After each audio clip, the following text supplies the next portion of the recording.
നമസ്കാരം, ഞാൻ Binukumar കലമല. AG1 news എക്സ്പ്രസിലെ എല്ലാ മാന്യപ്രേക്ഷകർക്കും നമസ്കാരം. കേരളം സാമ്പത്തിക തട്ടിപ്പാണ്. കൊല്ലം ജില്ലയിൽ ലോൺ വാഗ്ദാനം ചെയ്ത് സാമ്പത്തിക തട്ടിപ്പ്. അതേപോലെ തന്നെ തിരുവനന്തപുരം ജില്ലയിലെ ആറ്റിങ്ങൽ, കൊല്ലം ജില്ലയിൽ പരവൂര്, പല സ്ഥലങ്ങളിലും സാമ്പത്തികമായ തട്ടിപ്പ്. ഈ തട്ടിപ്പെല്ലാം ഞങ്ങൾ പുറത്തു കൊണ്ടുവരുന്നു.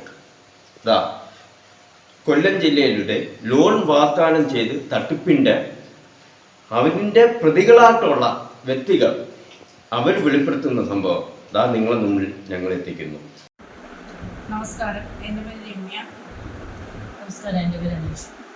ഞങ്ങൾ ഇന്ന് ഇവിടെ സംസാരിക്കാൻ വന്നത് ഞങ്ങളുടെ രണ്ടുപേരുടെയും പേര് ഈ സമൂഹ മാധ്യമങ്ങളിൽ ആവശ്യമില്ലാതെ വലിച്ചെടുക്കുന്നു. അതിനുവേണ്ടി സത്യാവസ്ഥ ബോധിപ്പിക്കാൻ വേണ്ടി ഞങ്ങളിവിടെ സംസാരിക്കുന്നു. ഞങ്ങൾ കൺസൾട്ടിങ് ഏജൻസി നടത്തുന്ന വ്യക്തികളാണ്. PMEGP പോലുള്ള പ്രധാനമന്ത്രിയുടെ തൊഴിലായ പദ്ധതികളുണ്ട്, മറ്റു മുദ്രാ ലോണുകൾ, മൈക്രോ ഫിനാൻസ് എല്ലാം എടുത്തു കൊടുക്കുന്ന വ്യക്തികളാണ്. ഞങ്ങൾ ചില ഇടനിലക്കാർ. PMEGP ലോൺ പ്രോഗ്രസ് പ്രകാരം ഞങ്ങൾ പ്രസന്നകുമാരി അമ്മ, രാജമോൾ ഇവരെ പറ്റിച്ചെന്നാണ് അവർ കൊടുത്തിരിക്കുന്ന വാർത്ത. പക്ഷെ തികച്ചും ആ വാർത്ത കള്ളമാണ്. കാരണം ഈ ന്യൂസ് കൊടുത്തവർ അതിൻ്റെ പിന്നിലെ സത്യം കൂടി ഒന്ന് അറിയണമെന്ന് ഞങ്ങൾക്ക് ആഗ്രഹമുണ്ട്. കാരണം PMEGP ലോണുമായി സംബന്ധിച്ച് ഞങ്ങൾ അവരെ സമീപിക്കുകയല്ല ചെയ്തത്. ലോൺ എടുത്ത് നൽകണം എന്ന് പറഞ്ഞാൽ അവർ ഞങ്ങളെ സമീപിക്കുകയാണ് ചെയ്തത്. പക്ഷേ ലോണിന് വേണ്ടിയുള്ള എല്ലാ കാര്യങ്ങളും നമ്മൾ അവർക്ക് കൃത്യമായി ചെയ്തു കൊടുത്തിട്ടുള്ളതാണ്. ലോൺ ഏകദേശം റെഡിയായി വന്ന സമയത്ത് അവർ ലോൺ എടുക്കാൻ വേണ്ട സമയത്ത് അവർക്ക് സംരംഭം നടത്താൻ വേണ്ടിയാണെന്നും അവർക്ക് സംരംഭകം ഉണ്ടെന്നും എന്ന് പറഞ്ഞാണ് നമ്മളെ സമീപിച്ചത്. പക്ഷേ ലോണിൻ്റെ ഏകദേശം 50% കാര്യങ്ങൾ ക്ലിയർ ആയതിനു ശേഷം അവർക്ക് സംരംഭകം നടത്താൻ വേണ്ടിയല്ലെന്നും പേഴ്സണലി അവരുടെ പേഴ്സണൽ ആവശ്യത്തിന് വേണ്ടിയാണെന്നും ഞങ്ങളോട് പറഞ്ഞു. അതുമൂലം ഞങ്ങളും അവരും അങ്ങോട്ടും ഇങ്ങോട്ടും വാക്ക് തർക്കമാവുകയും ഞങ്ങൾ ലോൺ നിർത്തിവെക്കുകയുമാണ് ചെയ്തത്. അവര് ഞങ്ങളെ സംബന്ധിക്കുന്ന സമയത്ത് അവർക്ക് കാറ്ററിംഗ് യൂണിറ്റാണ് ഉള്ളതെന്ന് പറഞ്ഞു. ഞങ്ങൾക്ക് ഈ ലോൺ എടുത്ത് കൊടുക്കാനുള്ള ഗവൺമെന്റ് നമുക്ക് ലൈസൻസ് തന്നിട്ടുണ്ട്. അതായത് ഏതൊരു സംഭവം നടന്നിട്ട് ഇടനിലക്കാരെന്നിരിക്കും. ഞങ്ങൾ പ്രോജക്റ്റ് മറ്റു കാര്യങ്ങൾ ചെയ്തു, ബാങ്കുമായിട്ട് ബന്ധപ്പെട്ടു, അപേക്ഷകൾ വെച്ച് ഇവരൊന്നും അറിയുന്നില്ല. ചെന്ന് ഇവരെ കൊണ്ടുപോയി നമ്മുടെ യൂണിറ്റ് കണ്ട് റോസാ യൂണിറ്റ് സാറുമാരെല്ലാം കണ്ട് കറക്റ്റ് ചെയ്യുമ്പോഴേക്കും 60% ഇൻഷുറൻസ്, 40% പേയ്മെൻറ്റുമാണ് കൊടുക്കുന്നത്. ഇപ്പോൾ ആദ്യം പറയുമ്പോൾ 60% ഇൻഷുറൻസ് എടുക്കാൻ ഒരു വില്ലിംഗ് ആയിരുന്നു. പിന്നീട് കുറച്ച് നാൾ കഴിഞ്ഞിട്ട് നമുക്ക് തയ്യാറില്ല. പിന്നെ ഞങ്ങൾക്ക് പല ഫോൺ കോളുകളും വരുന്നുണ്ട് ഒരുപാട് സ്ഥലങ്ങളിൽ നിന്ന്. പ്രസന്നകുമാരി അമ്മയ്ക്ക് ലോൺ കിട്ടിയോ, രാജ്മോൾക്ക് ലോൺ കിട്ടിയോ, രാഹുലിന് ലോൺ കിട്ടിയോ എന്ന് ചോദിച്ചു. അപ്പോൾ ഞങ്ങൾ ചോദിച്ചതൊക്കെ ആരാണ് ഇന്ന് ഞങ്ങൾക്ക് ഞങ്ങളുടെ കയ്യിൽ നിന്ന് ഓരോരുത്തരുടെ കയ്യിൽ നിന്ന് ഒരിക്കലും ഞങ്ങൾ ഗ്രൂപ്പ് ലോൺ അല്ല ചെയ്തത്, പേഴ്സണൽ ലോണാണ് ചെയ്തത്. പ്രസന്നകുമാരിക്കും രാജ്മോൾക്കും പേഴ്സണൽ ലോൺ ചെയ്തായപ്പോൾ ഞങ്ങൾക്കറിയാതെ ഗൾഫ് നാടുകളിൽ നിന്ന് പോലും കോളുകൾ പ്രസന്നകുമാരിക്ക് ലോൺ ഉണ്ടോ എന്ന് ചോദിച്ചു. അത് ഞങ്ങൾ ഒരിക്കലും ഗ്രൂപ്പ് ലോൺ ചെയ്തിട്ടില്ല. PMEGPയുടെ പേരിൽ ഞങ്ങൾ ഒരു ചീറ്റിംഗ് നടത്തിയിട്ടില്ല. പക്ഷേ ഞങ്ങൾ ഉപയോഗിച്ചുകൊണ്ട് പ്രസന്നകുമാരി അമ്മ ലോൺ കൊടുക്കാമെന്ന് പറഞ്ഞ് പലരുടെ കയ്യിൽ നിന്നും പൈസ വാങ്ങി. അവർ പലരുടെ കയ്യിൽ നിന്നും പൈസ വാങ്ങി. ആ പലരും ഞങ്ങളെ ബന്ധപ്പെട്ടു, നിങ്ങൾ ഇങ്ങനെ ലോൺ എടുത്തവർക്ക് കൊടുക്കുന്നുണ്ടോ, ഇതിന്റെ പേരിൽ ഞങ്ങളുടെ കയ്യിൽ നിന്ന് ഇവർ പൈസ വാങ്ങിയിട്ടുണ്ട്, ഇത് ഗ്രൂപ്പ് ലോൺ ആണെന്ന് പറഞ്ഞാണ് അവർ പൈസ വാങ്ങിയിരിക്കുന്നത്. അപ്പം ഞങ്ങൾ വിളിച്ചവരോട് പറഞ്ഞു, ഇതൊരിക്കലും ഗ്രൂപ്പ് ലോൺ അല്ല, ഞങ്ങൾ പ്രസന്നകുമാരിയുടെ പൈസ വാങ്ങിയിട്ട് കൊടുക്കും. ഞങ്ങൾ പ്രസന്നകുമാരിയെയും മകളെയും വിളിച്ച് സംസാരിച്ച് അവർ പ്രോജക്റ്റിനും കൊട്ടേഷനും അടച്ച തുക അവരെ അക്കൗണ്ട് വഴി തന്നെ ഞങ്ങൾ തിരികെ അവർക്ക് നൽകി. അക്കൗണ്ട് വഴി ഞങ്ങൾ തിരികെ പൈസ നൽകിയതിൻ്റെ തെളിവ് ഞങ്ങളുടെ കയ്യിലുണ്ട്. പ്രസന്നകുമാരി അമ്മ പറയുന്നുണ്ട് 13 ലക്ഷം രൂപ ലോണിന് വേണ്ടി ഏൽപ്പിച്ചിട്ടുണ്ട്. 10 ലക്ഷം രൂപയുടെ ലോൺ എടുക്കാൻ 13 ലക്ഷം രൂപ ചിലവാകുമോ? അങ്ങനെ അവർ തന്നിട്ടുണ്ടെങ്കിൽ തരുമോ? ഇത് സ്വാഭാവികമായിട്ട് കേൾക്കുന്നവർക്ക് മനസ്സിലാകുമല്ലോ എന്താണെന്ന്. ഇന്നലെ ഒരു ചാനൽ വന്ന് പറഞ്ഞാൽ കൊല്ലത്ത് വഴി തട്ടിപ്പുറങ്ങി 13 ലക്ഷം രൂപ തട്ടിച്ചു. കൊല്ലത്ത് 2 യുവതികൾ ചേർന്ന് സാധാരണ കിട്ടാൻ വേണ്ടി അത് ഒരാളുടെ കയ്യിൽ 23,000 വെച്ച് 20 പേര് വരാം. അപ്പോൾ 20 പേരുടെ 23,000 രൂപ ചോദിക്കുമ്പോൾ 13 ലക്ഷം എങ്ങനെയാവുന്നു? വ്യാജ വാർത്തകൾ നോക്കുമ്പോൾ അതിൻ്റെ സംഗതികളൊക്കെ എന്ന് നോക്കണ്ടേ? ഞങ്ങൾ സാധാരണക്കാരാണ്, ഞങ്ങളുടെ ജീവിതം വളരെ സാധാരണക്കാരാണ്. എന്നിട്ട് പ്രസന്നകുമാരി അമ്മയ്ക്കും മകൾക്കും മകനും ലോണുമായിട്ട് ബന്ധപ്പെട്ട് പ്രശ്നങ്ങളായപ്പോഴത്തേക്കും ഞങ്ങൾ പറഞ്ഞിട്ടുള്ള പൈസ ഫണ്ടുകൾ വാങ്ങിച്ച് തിരിച്ചു തരാമെന്ന് റീഫണ്ട് ചെയ്യാമെന്ന് പറഞ്ഞ് ഞങ്ങൾ ഒരു എഗ്രിമെൻറ്റ് അഡ്വക്കേറ്റ് ഓഫീസിൽ വെച്ച് നടത്തി. ആ എഗ്രിമെൻറ്റ് പ്രകാരം അവർ അവിടെ വിളിപ്പിച്ചു.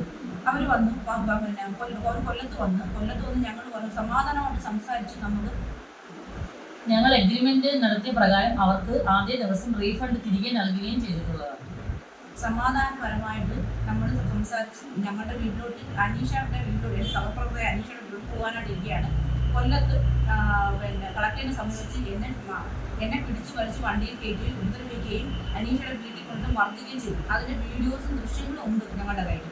അതിന് പ്രകാരം ഞങ്ങളുടെ വെസ്റ്റ് പോലീസ് സ്റ്റേഷനിൽ കേസ് ഫയൽ ചെയ്തിട്ടുണ്ട്. CMBയിലും കോടതിയിൽ ഫയൽ ചെയ്തിട്ടുണ്ട്. ഇവരുടെ കടങ്ങൾ മൊത്തവും ഞങ്ങളുടെ തലയിൽ ബാധ്യതയാക്കി വെച്ചിട്ട് അത് തീർക്കാൻ വേണ്ടി ഞങ്ങളെ തല്ലു വെക്കണം. ഇവർ പല ഭാഗത്തും വിസയുടെ പേരിൽ വിസ കച്ചവടം ഉണ്ടായിരുന്നു. ഞങ്ങൾ ഈ ലോൺ ഞങ്ങൾ ഈ ലോൺ ചെയ്യുന്നില്ല. അവർ വെച്ച പൈസ തിരികെ നൽകാനുള്ള കാരണം തന്നെ ഞങ്ങൾക്ക് വന്ന ഫോൺ കോൾസ് ആണ്. കാരണം PMAGP ലോൺ കൊടുക്കാമെന്ന് പറഞ്ഞ് അവർ പലരുടെ കയ്യിൽ നിന്ന് അവർ പൈസ വന്നിട്ടുണ്ട്. ഞങ്ങൾ അറിയാതെയാണ് അവർ ചെയ്തിരിക്കുന്നത്. പക്ഷേ അതുമാത്രമല്ല, ഞങ്ങൾ പിന്നീട് ഇവരെ കുറിച്ച് അന്വേഷിച്ചപ്പോൾ പല സ്റ്റേഷനിലും പരവൂർ അടക്കമുള്ള സ്റ്റേഷനിൽ വിസ തട്ടിപ്പിന്റെ പേരിൽ ഇവർക്ക് FIR ഇട്ടിട്ടുള്ളതാണ്. ഇവര് 8 വർഷം കൊണ്ട് വിളപ്പുറം പ്രസന്ന എന്ന് പറയുന്ന വ്യക്തി വൺ വിസ തട്ടിപ്പുകാരിയാണെന്ന് ഞങ്ങൾ പിന്നീടാണ് അറിഞ്ഞത്. അങ്ങനെ ഇപ്പം ഇവർ പലരുമായിട്ട് കൂട്ടിച്ചേർന്ന് ഞങ്ങൾ ഈ ഒരു കൂട്ടത്തിൽ 10-12 പേർക്കാണ് അപേക്ഷ വയ്ക്കുന്നത്. അതിനകത്ത് ഒരു രാജേഷ് എന്ന് പറയുന്ന ഒരു അദ്ദേഹമുണ്ട്. അദ്ദേഹവും പിന്നെ ഈ പ്രസന്നകുമാരി അമ്മ, രാഹുൽ, രാജീവ് ഇവരെല്ലാവരും കൂടെ ചേർന്നാണ് അനീഷയുടെ വീട്ടിൽ മധ്യസ്ഥ ചർച്ചയ്ക്ക് എന്നെ പിടിച്ചു വലിച്ച് അവിടെ കൊണ്ടുപോയിരുന്നു. അവിടെ വെച്ച് എന്നെ ക്രൂരമായിട്ട് മർദ്ദിക്കുകയും രാജേഷ് ആവശ്യമില്ലാത്ത ചില മോശ അനുഭവങ്ങൾ അവിടെ എനിക്കുണ്ടാകും. ഇതെല്ലാം ചേർത്താണ് പരാതി കൊടുത്തിരുന്നത്. ആ പരാതി ഇവർ ഒരു നിയമ നടപടി എടുത്തിട്ടില്ല. അപ്പോൾ ഞങ്ങൾക്ക് പറയാനുള്ളത് പിന്നെ ഞാൻ ജോലിയുടെ അഡ്വക്കേറ്റിന് കൂടെ അഡ്വക്കേറ്റ് P. രജനി മാഡം ഞങ്ങൾ ആദ്യം എല്ലാം ലീഗൽ അഡ്വൈസ് ചെയ്തുകൊണ്ടിരുന്നത്.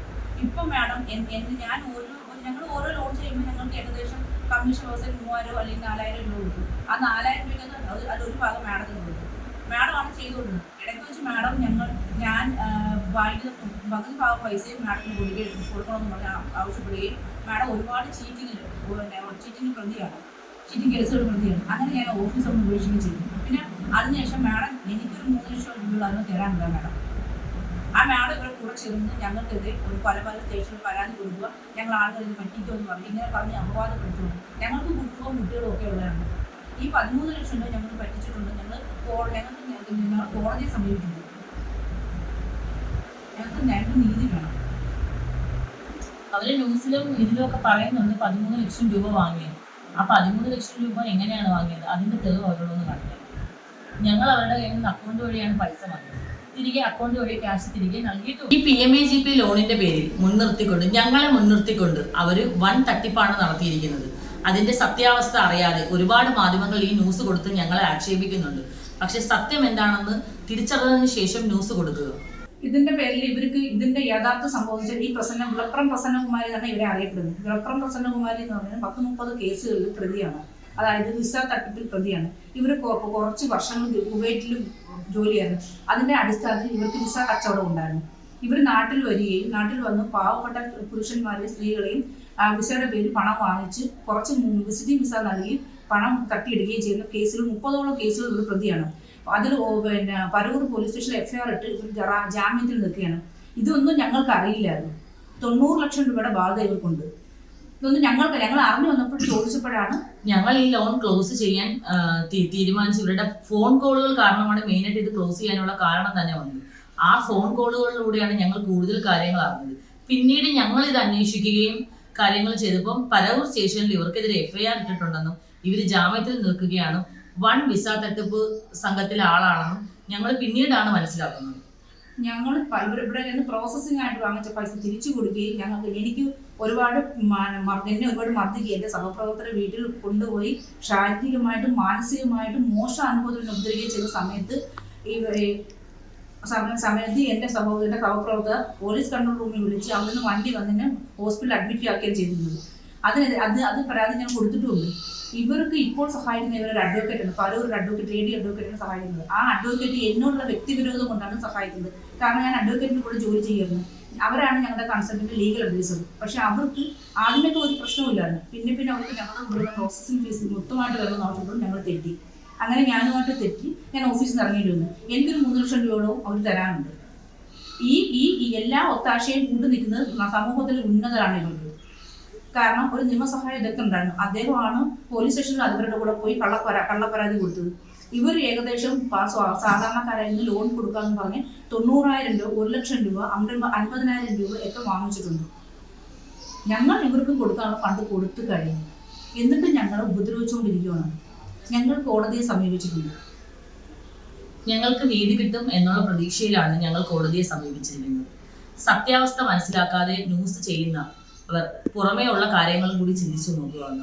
കാരണം സത്യമാണ് പുറത്തു കൊണ്ടുവരേണ്ടത്, അല്ലാതെ വ്യാജ വാർത്തകളല്ല പുറത്തു കൊണ്ടുവരേണ്ടത്. വീണ്ടും ഞങ്ങൾ ആവർത്തിക്കുന്നു, ഇവരുടെ കയ്യിൽ നിന്ന് ഞങ്ങൾ പൈസ വാങ്ങിയിട്ടുള്ളത് അക്കൗണ്ട് വഴിയാണ്. ഒരു മാധ്യമത്തിൽ അറിഞ്ഞ വാർത്ത 23 പേരുടെ നിന്ന് 13 ലക്ഷം രൂപ കൈപ്പറ്റിയിരുന്നു. ഞങ്ങൾ 20 പേരിൽ നിന്ന് 23,000 വെച്ച് 13 ലക്ഷം കൈപ്പറ്റിയിരുന്നു. ഞങ്ങൾ ആകെപ്പാടെ 2 പേർക്കേ ലോൺ ചെയ്തുള്ളൂ. എങ്കിൽ തന്നെ ആ കണക്കിൽ എന്ത് വ്യത്യാസമായിട്ടല്ലേ ഉള്ളത്? 23 രൂപ വെച്ച് 20 പേരിൽ നിന്ന് 13 ലക്ഷം രൂപ എങ്ങനെയാവും? ആ വാർത്ത തന്നെ വ്യാജമാണ്.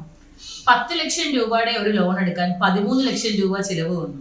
അങ്ങനെ ഏതെങ്കിലും സാധാരണക്കാർ ലോൺ എടുക്കുമോ? എങ്കിൽ പിന്നെ ആ 13 ലക്ഷം രൂപ 10 ലക്ഷം രൂപയുടെ ലോൺ, അതിന് 13 ലക്ഷം രൂപ ചെലവ്. 10 ലക്ഷം രൂപയുടെ ലോൺ എടുക്കാൻ 13 ലക്ഷം രൂപ ചെലവാക്കി ആരെങ്കിലും ലോൺ എടുക്കുമോ സുഹൃത്തുക്കളെ? എല്ലാ വാർത്തയും സത്യമായിരിക്കത്തില്ല, അത് മനസ്സിലാക്കുക. ഞങ്ങളുടെ നിരപരാധത്തിൽ ഞങ്ങൾ കോടതിയിൽ ഞങ്ങൾക്ക് വിശ്വാസമുണ്ട്. ഈ നിയമത്തിൽ ഞങ്ങൾ വിശ്വസിക്കുന്നു. ഞങ്ങളുടെ സത്യം നിയമം പുറത്തു കൊണ്ടുവരുമെന്നും ഞങ്ങൾ വിശ്വസിക്കുന്നു. നന്ദി, നമസ്കാരം. സാമ്പത്തിക തട്ടിപ്പിന്റെ പിന്നാമ്പുറം നോക്കി ഞങ്ങൾ ഉണ്ട്. 81 ന്യൂസ് എക്സ്പെർട്ട് ചാനൽ നിങ്ങളെ കൂടെ ഉണ്ട്. സഹകരിക്കുക.